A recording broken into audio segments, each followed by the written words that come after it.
¿Alguna vez te has preguntado por qué no aceptas tus errores? ¿Eres de los que sufren cuando se equivocan? Dicho de otra manera, ¿eres exigente? La exigencia puede parecer un signo de responsabilidad que mediante el esfuerzo trata de buscar la excelencia. Yo te propongo una mirada diferente, con el único objetivo de crear un espacio de reflexión, sabiendo que solo es una razón, que no la verdad. Durante muchos años me dediqué a trabajar como un loco, exigiéndome a mí mismo ganar una cantidad de dinero bastante elevada. Y sí, lo conseguí. Muy bien, una buena casa, un buen coche, todas las comodidades. Digamos que el ego bien inflado. Por cierto, ya haré algún vídeo sobre el ego.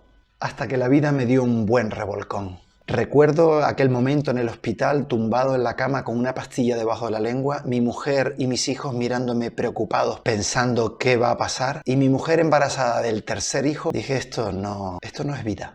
Ahí me di cuenta que la exigencia solo me había traído dinero, quitándome la salud. Con el tiempo me di cuenta de la trampa en la que todos hemos caído, que está en el esquema hacer, tener, ser. Y por ese orden. De niño, estudia, esfuérzate. De jóvenes, dalo todo, sacrifícate, esfuérzate. Te suena lo de sangre, sudor y lágrimas, ¿verdad? Te ganarás el pan con el sudor de tu frente. Lucha para ganarte la vida. Hacer.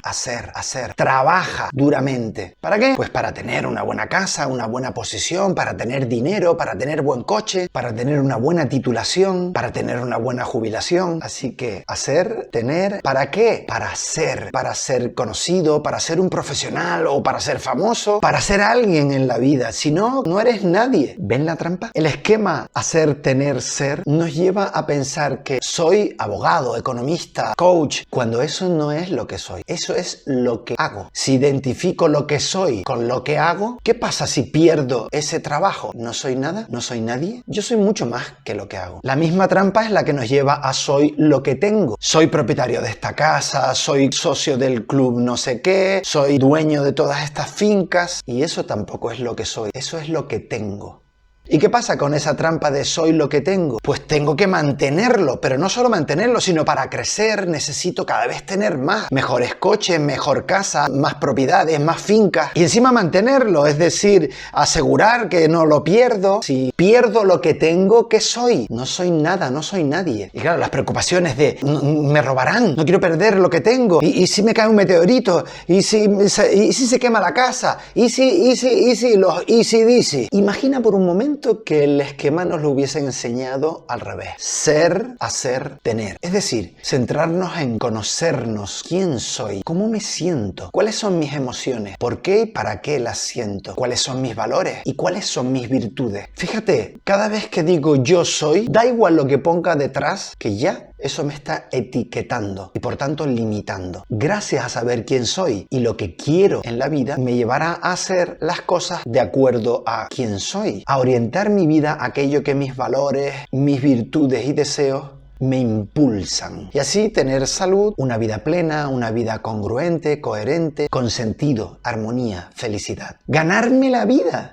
Si la vida la tenía ya, solo gané dinero y casi la pierdo. Te invito a que analicemos la exigencia comparándola con la excelencia. ¿Te parece? ¿Qué busca el exigente? La perfección. Y eso no existe. Es solo un concepto inalcanzable, ya que los resultados siempre pueden ser mejorables con el tiempo, con la repetición. Por lo tanto, el exigente lo que encuentra es insatisfacción. ¿Y qué busca el excelente? La mejora continua. Eso sí es viable. Fíjate, si mejoráramos solo un 1% en alguno de los aspectos de cualquier cosa que hagamos, en cuestión de 3 meses y 10 días habremos mejorado un 100%. Y para eso no hacen falta ni grandes sacrificios, esfuerzos, ni fuerza de voluntad. Por cierto, detengámonos un momento en lo de la fuerza de voluntad. ¿No te parece una incongruencia? Si hay voluntad es porque quieres y por lo tanto no hace falta forzar nada, ya que si lo quiero es por voluntad propia. Algo forzado sería lo que otros quieren que yo haga. ¿No crees? ¿Hacia dónde se enfoca el exigente? Siempre a lo que falta. Y esto provoca una sensación de inseguridad que va minando poco a poco la autoestima. Sin embargo, ¿a dónde mira el excelente? Siempre mira al proceso, no al resultado. ¿Cómo voy mejorando cada día? Y además celebra esa mejora por poquito que sea. Y claro, esto lo que le da es fuerza, ánimo, ganas de seguir. ¿Y cuál es el camino de ambos? El del exigente es un camino de esfuerzo, de sacrificio, de lucha. Y claro, todo esto a qué me lleva al agotamiento. De hecho, piensa, ¿qué es sacrificarte si no es dejar de ser yo para ser lo que otros quieren? Sin embargo, el del excelente es un camino de disfrute, de gozo, de cada paso que va dando. Y eso le da energía para continuar. ¿Y cómo gestionan el error? El exigente como una fuente de castigo, que además lo has hecho fatal. El exigente ve los errores como fracasos, se castiga con esos errores. Y el castigo puede ir desde un reproche hasta un maltrato. Eres un puto desastre, no sirves para nada. Disculpen las palabras, pero es que así es como me hablaba yo cuando era exigente. Sin embargo, el excelente lo ve como una fuente de aprendizaje. Piensa, vale, ok, ¿y qué he aprendido de esto? ¿Y qué genera todo esto? En el exigente, malestar, frustración. En el excelente, pues bienestar, alegría, ganas de seguir. ¿Cómo es la gestión en el exigente? Tratando de controlarlo todo, temiendo el error. Si le preguntas a un exigente qué es lo contrario del control, te dirá descontrol. Para el excelente es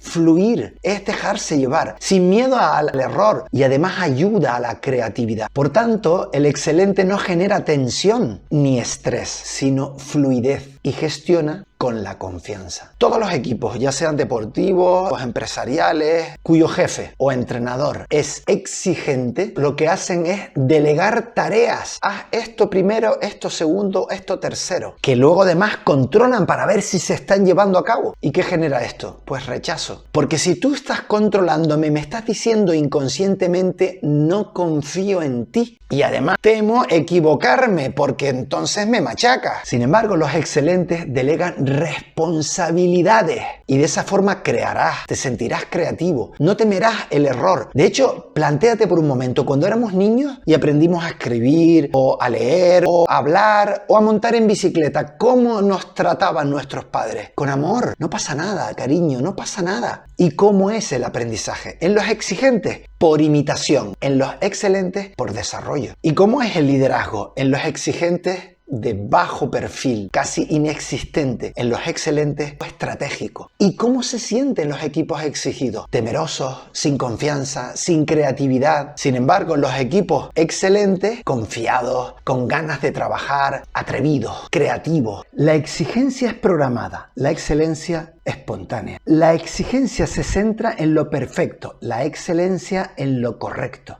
La exigencia fomenta el individualismo, la competición y la procrastinación. La excelencia fomenta el compañerismo, la colaboración, el buen rollo. La exigencia relega a un segundo plano lo ético y lo moral. La excelencia fomenta los valores, los principios. Por cierto, ya viste el vídeo de los valores y principios, ¿verdad? Si no, ¿a qué esperas? Dicho de otra manera, la exigencia es un maltrato psicológico que tengo conmigo mismo, porque detrás de cada exigente hay un exigido que lleva años aguantando al exigente. Dicho de otra forma, la exigencia es un mandato que recibí de niño de mis padres y que por amor a ellos, de forma inconsciente, lo sigo repitiendo hoy. Da igual que les odie o no. El exigente es alguien inseguro, alguien que busca el reconocimiento en los demás. Pues quizás de pequeño no lo tuvo o siente no haberlo tenido. Es un niño que no ha sanado esa herida, que trata de ser don perfecto para esconderla. Un niño que de adulto no acepta sus propios errores, porque de niño fue condicionado a recibir cariño solo con los aciertos. Repito, somos adultos que no aceptamos los errores porque de niños fuimos condicionados a recibir cariño con nuestros aciertos, no con nuestros errores. Deja de buscar la excelencia castigándote con la exigencia. Mejor trabaja cambiando las creencias limitantes por potenciadoras. Y como no, trabaja la confianza. Por cierto, voy a hacer un vídeo sobre la confianza. Y ámate incondicionalmente. Que el amor a ti mismo no esté condicionado por cómo hagas las cosas. Gracias a todo lo que he vivido, hoy puedo acompañar y acompaño a personas para que puedan superarlo con muchísimo éxito. Pero como siempre te digo, no te creas nada. En todo caso, Atrévete a experimentarlo. Mi nombre es Alejandro, esto es Viveando Vidas, un espacio para la reflexión, para el crecimiento, un espacio salpicado de humor y provocación para sacarte de esa zona de confort, para hacerlo liviano. Agradezco tus comentarios y por supuesto agradezco muchísimo que lo compartas, porque visto lo que estamos viviendo hoy, este mensaje puede ayudar a muchas personas, así que gracias por compartirlo. Y por supuesto, suscríbanse ya, que vienen otros muchísimo mejores que estos. Bueno, tribu, hasta la siguiente reflexión. Nos vemos. Un abrazo.